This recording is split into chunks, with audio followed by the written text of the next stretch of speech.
Acho que eu não sou mais o público-alvo. Essa é a vinheta. Quando eu tinha uns 12 ou 13 anos, eu li os livros da saga Percy Jackson. E eu achei maravilhoso. Eu devorava os livros dessa saga. E nesse ano, o Disney Plus lançou uma série nova sobre Percy Jackson e os Olimpianos. E fui eu assistir a série para recuperar a nostalgia dessa época. E eu achei a série bem bobinha, mas ao mesmo tempo que ela era bem bobinha, ela parecia muito com o livro. Então eu comecei a pensar, assim, eu deixei de ser o público-alvo dessa obra? Sim, deixei. E nessa reflexão eu me propus a ler Percy Jackson e o Ladrão de Raios. Eu aproveitei para ler o livro agora em inglês para também ter mais contato com a língua. Percy Jackson e o Ladrão de Raios é um livro de Rick Riordan de 2005. Nós conhecemos Percy Jackson no início da sua adolescência, ele tem 12 anos e ele descobre que é um semideus, ele é filho de um deus da mitologia da Grécia Antiga. E apesar dele ter vários poderes relacionados à água que se manifestam durante o livro, ele não sabe direito de quem que ele é filho.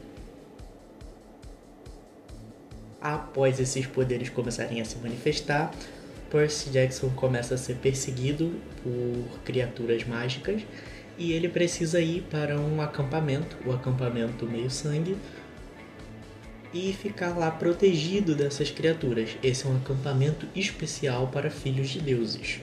No caminho para esse acampamento, sendo perseguido, ele e sua mãe são atacados por um minotauro e ele acaba perdendo a sua mãe nesse ataque. E também mata o Minotauro.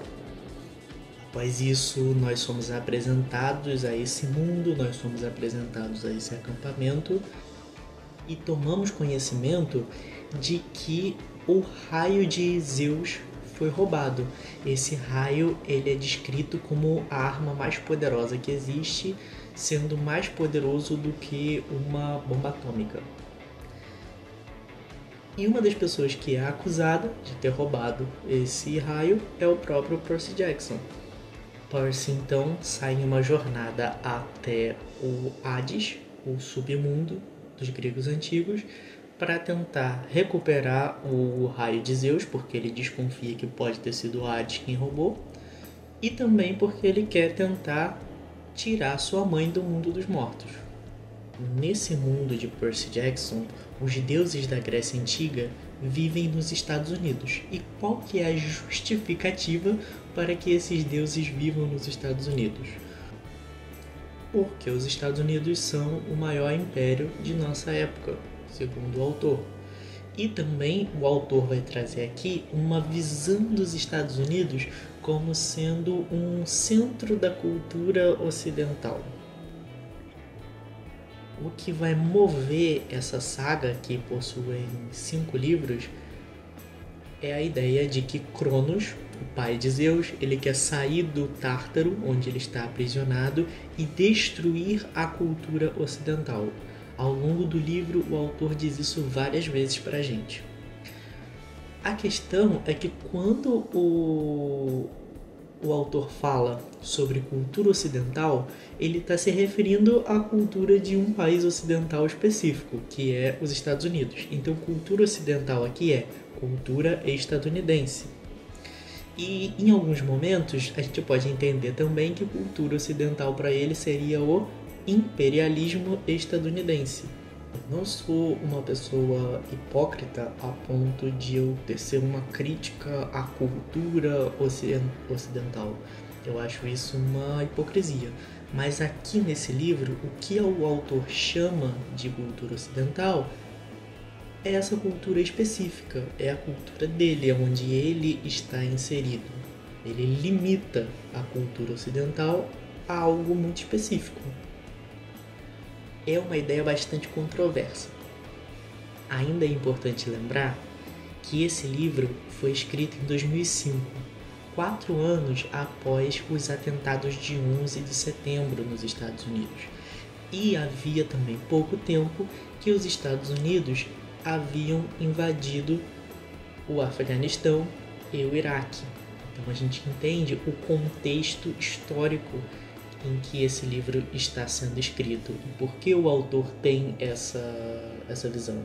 Então é importante ler esse livro com um certo pensamento crítico, entendendo o lugar e a época em que ele foi escrito.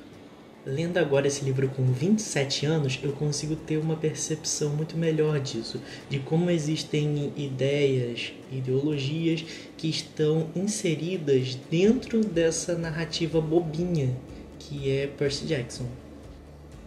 Mesmo assim, ao ler, eu busquei bastante reviver aquela magia que existia em ler esse livro quando eu tinha 12 anos.